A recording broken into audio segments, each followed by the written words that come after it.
بسم اللہ الرحمن الرحیم باب ما جاء من لم یسجد فیہ۔ دیکھیں اس باب میں مسئلہ کچھ اور ہے اور امام ترمذی رحمۃ اللہ علیہ نے مسئلہ کچھ اور چھیڑ دیا ہے، لیکن اس باب کی کچھ وضاحت ہم شروع میں کر چکے ہیں کہ قرآن مجید میں احناف کے نزدیک 14 سجدے ہیں اور امام شافعی رحمۃ اللہ علیہ کے نزدیک بھی 14 ہیں، لیکن فرق یہ ہے کہ ہم صاد کا سجدہ مانتے ہیں اور سورہ حج میں پہلا سجدہ مانتے ہیں، دوسرا نہیں مانتے، اور امام شافعی رحمۃ اللہ علیہ صاد کے سجدے کے قائل نہیں ہیں اور وہ سورہ حج کے 2 سجدے مانتے ہیں، اور امام احمد ابن حنبل رحمۃ اللہ علیہ کے نزدیک 15 سجدے ہیں، وہ صاد کا بھی مانتے ہیں اور حج کے دونوں مانتے ہیں۔ لیکن یہ بات عرض کی تھی کہ احناف کے نزدیک سجدے واجب ہیں اور ائمہ ثلاثہ کے نزدیک سنت ہیں۔ سنت کا مطلب کر لو تو ٹھیک ہے، نہ کرو تو کوئی مسئلہ نہیں، اور احناف کے 3 دلائل ہیں۔ نمبر 1 کہ پوری زندگی حضور پاک علیہ الصلاۃ والسلام نے ساری زندگی میں ایسا کوئی واقعہ نہیں ہے کہ آپ علیہ السلام نے خود آیت تلاوت سجدہ کی ہو اور آپ نے سجدہ نہ کیا ہو، تو یہ مواظبت تامہ کے ساتھ ساری زندگی حضور علیہ الصلاۃ والسلام کا آیت سجدوں میں سجدہ کرنا، یہ اس بات کی دلیل ہے کہ سجدے واجب ہیں۔ نمبر 2 جتنی بھی آیت ہیں سجدے کی، ان تمام کے اندر یہ بات موجود ہے، وہ خود اس بات کا آیت تقاضا کرتے ہیں کہ ہر آیت میں آپ غور کر لیں تو اس میں کہتے ہیں کہ بھئی کوئی بھی چیز جو ہے سوائے کافروں کے اللہ کے سجدے سے انکار نہیں کرتی، زمین اور آسمان، فرشتے، جنات، تمام مخلوق، حتیٰ کہ ان کے سائے بھی اللہ کو سجدہ کرتے ہیں۔ تو یہ جتنے بھی آیات ہیں یہ اس بات پر دلالت کرتی ہیں کہ آیت سجدہ پہ سجدہ کرنا واجب ہے۔ نمبر 3 دیکھیں جیسے آیت سجدہ، جیسے نماز یہ لغت کا لازم تھا، لیکن نماز شریعت نے نماز کے لیے اس کو لے لیا تو واجب ہو گیا۔ اسی طرح یہ جو سجدہ تھے یہ بھی نماز کے اندر نہیں تھے، ان کو نماز کے اندر لیا گیا ہے، تو جب ان کو نماز کے اندر لیا گیا ہے تو لہٰذا یہ بھی واجب کی علامت ہے۔ اور ائمہ ثلاثہ کے 2 دلائل ہیں کہ یہ سنت ہے۔ باب کی پہلی روایت حضرت زید بن ثابت رضی اللہ تعالیٰ عنہ کہتے ہیں کہ میں نے حضور پاک علیہ الصلاۃ والسلام کو یہ سورہ نجم کا سجدہ جو ہے یہ آیت میں نے پوری صورت سنائی اور حضور پاک علیہ السلام نے سجدہ نہیں کیا، میں نے بھی نہیں کیا، حضور نے بھی نہیں کیا۔ تو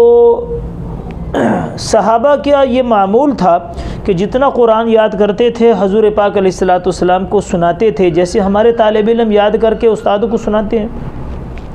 لیکن اس سے یہ بات لازم نہیں آتی کہ حضور نے سجدہ نہیں کیا تو یہ سجدے ہے نہیں۔ کیوں؟ ہو سکتا ہے حضور علیہ الصلاۃ والسلام کا اس وقت وضو نہ ہو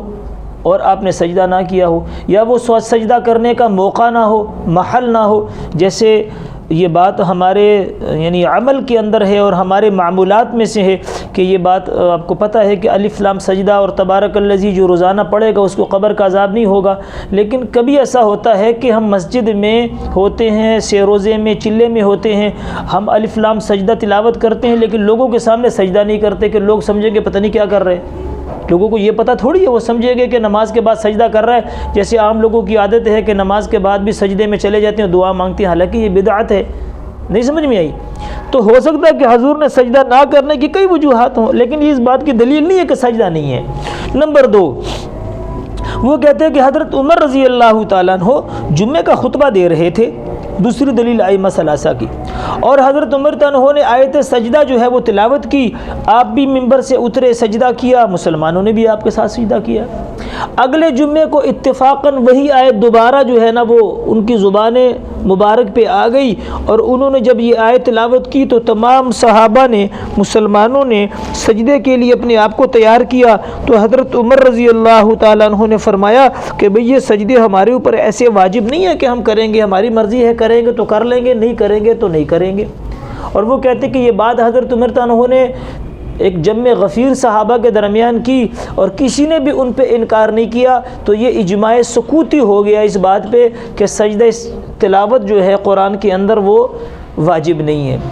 تو اس کا جواب یہ ہے کہ حضرت عمر رضی اللہ تعالیٰ عنہ نے اگر ایسا کہا ہے تو یہ ان کا عمل تھا، باقی صحابہ نے حضرت عمر رضی اللہ تعالیٰ عنہ کے اس عمل کو قبول نہیں کیا، اور اس وقت نکیر اس لیے نہیں کی کہ حضرت عمر تن کی شخصیت بہت بڑی تھی، صحابہ ان کا بہت احترام کرتے تھے، ان کے احترام میں چپ ہوئے۔ اور اگر یہ اجماع سکوتی ہوتا تو اس کی دلیل یہ ہوتی کہ صحابہ اپنا عمل چھوڑ دیتے، لیکن صحابہ نے اپنا عمل نہیں چھوڑا، صحابہ ان سجدوں کو واجبی طور پہ کرتے تھے، تو معلوم ہوا کہ یہ حضرت عمر تنوں کا عمل ہے، باقی صحابہ کا نہیں تھا۔ تو ایک صحابی کا عمل تھا، باقی صحابہ کرتے رہے، تو اس سے یہ لازم نہیں آتا کہ یہ واجب نہیں ہے۔ نمبر 2،